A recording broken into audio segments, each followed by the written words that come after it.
నిర్గమాకాండము 30వ అధ్యాయము. మరియు ధూపము వేయుటకు నీవు ఒక వేదికను చేయవలెను. తుమ్మకర్రతో దాన్ని చేయవలెను. దాని పొడుగు 1 మూర, దాని వెడల్పు 1 మూర. అది చచ్చౌకముగా ఉండవలెను. దాని ఎత్తు 2 మూరలు. దాని కొమ్ములు దానితో ఏకాండమై ఉండవలెను. దాని పైభాగమునకు దాని 4 పక్కలకును దాని కొమ్ములకును మేలిమి బంగారు రేకులు పొదిగించి దానికి చుట్టూ బంగారు జవను చేయవలెను. దాని జవకు దిగువను దానికి 2 బంగారు ఉంగరములు చేయవలెను. దాని 2 ప్రక్కల ఎందలి దాని 2 మూలల మీద వాటిని ఉంచవలెను. అవి దాని మోయు మోతకర్రలకు స్థలములు. ఆ మోతకర్రలను తుమ్మకర్రతో చేసి వాటికి బంగారు రేకు పొదిగింపవలెను.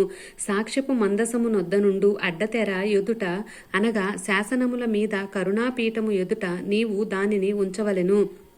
అక్కడ నేను నిన్ను కలిసికొందును.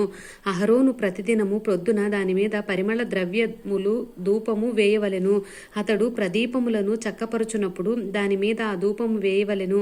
మరియు సాయంకాలమందు అహరోను ప్రదీపములను వెలిగించునప్పుడు దాని మీద ధూపము వేయవలెను.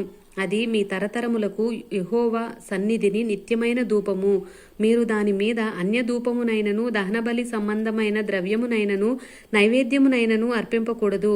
పానీయమునైనను దాని మీద పోయకూడదు. మరియు అహరోను సంవత్సరమునకొకసారి ప్రాయశ్చిత్తార్థమైన పాప పరిహారార్థ బలి రక్తము వలన దాని కొమ్ముల నిమిత్తము ప్రాయశ్చిత్తము చేయవలెను. మీ తరతరములకు సంవత్సరమునకు ఒకసారి అతడు దాని నిమిత్తము ప్రాయశ్చిత్తము చేయవలెను. అది యెహోవాకు అతి పరిశుద్ధమైనది. మరియు యెహోవా మోషేతో ఇట్లనెను, నీవు ఇశ్రాయేలును లెక్కింపవలననియు వారు లెక్కింపబడు వేళకు ప్రతివాడు యెహోవాకు తన ప్రాణ పరిక్రయ ధనము ఇచ్చుకొనవలను. అలాగు చేసిన ఎడల నీవు వారిని లెక్కించునప్పుడు వారిలో ఏ తెగులును పుట్టదు. వారు ఇయ్యవలసినది ఏమనగా, లెక్కింపబడిన వారిలో చేరు ప్రతివాడును పరిశుద్ధ స్థలము యొక్క తులమును బట్టి 1/2 తులము ఇయ్యవలెను. ఆ తులము 20 చిన్నములు. ఆ 1/2 తులము యెహోవాకు ప్రతిష్టార్పణము. 20 సంవత్సరములు గాని అంతకంటే ఎక్కువ వయసు గలవారై లెక్కింపబడిన వారిలో చేరు ప్రతివాడును యెహోవాకు అర్పణ ఇయ్యవలెను.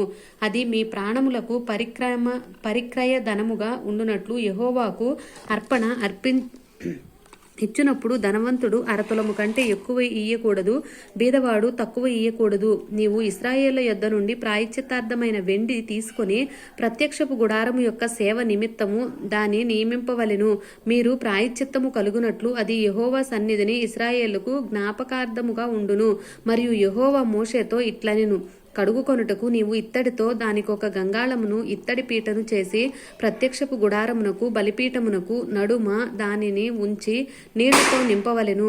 ఆ నీళ్లతో అహరోను అతని కుమారులను తమ చేతులను కాళ్లను కడుగుకొనవలెను. వారు ప్రత్యక్షపు గుడారంలోనికి వెళ్ళునప్పుడు సేవ చేసి యెహోవాకు హోమ ధూమము అర్పించుటకు బలిపీఠమునొద్దకు వచ్చునప్పుడు తాము చావక ఉండునట్లు నీళ్లతో కడుగుకొనవలెను. తాము చావక ఉండునట్లు తమ చేతులను కాళ్లను కడుగుకొనవలెను. అది వారికి అనగా అతనికిని అతని సంతతికిని వారి తరములకు నిత్యమైన కట్టడగా ఉండును.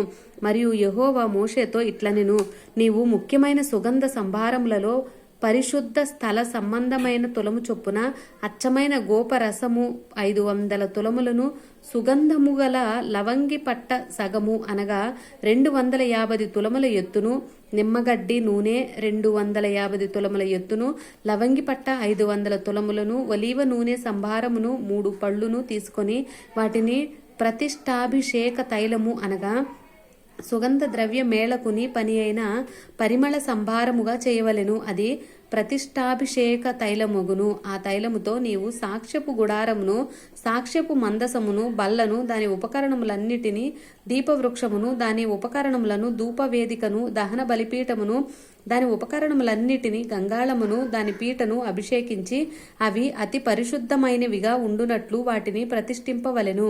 వాటిని తగులు ప్రతి వస్తువు ప్రతిష్ఠితమగును. మరియు అహరోనును అతని కుమారులను నాకు యాజకులై ఉండునట్లు నీవు వారిని అభిషేకించి ప్రతిష్ఠింపవలెను. మరియు నీవు ఇశ్రాయేలుతో ఇది మీ తరతరములకు నాకు ప్రతిష్టాభిషేక తైలమై ఉండవలెను. దానిని నర శరీరము మీద పోయకూడదు. దాని మేళమును చొప్పున దాని వంటి దేనినైనను చేయకూడదు. అది ప్రతిష్ఠితమైనది. అది మీకు ప్రతిష్ఠితమైనదిగా ఉండవలెను. దాని వంటిది కలుపువాడును అన్యుని మీద దానిని పోయువాడును తన ప్రజల్లో నుండి కొట్టివేయబడవలనని చెప్పుము.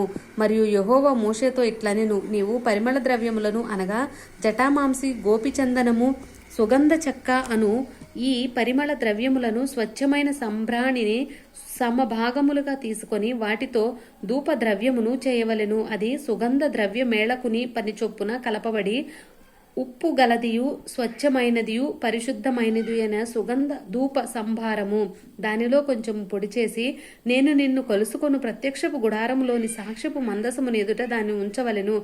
అది మీకు అతి పరిశుద్ధముగా ఉండవలెను. నీవు చేయవలసిన ఆ ధూప ద్రవ్యమును దాని మేళనము చొప్పున మీ నిమిత్తము మీరు చేసుకొనకూడదు. అది యెహోవాకు ప్రతిష్ఠితమైనదిగా ఎంచవలెను. దాని వాసన చూచుటకు దాని వంటిదియు చేయువాడు తన ప్రజల్లో నుండి కొట్టివేయబడును. ఆమేన్.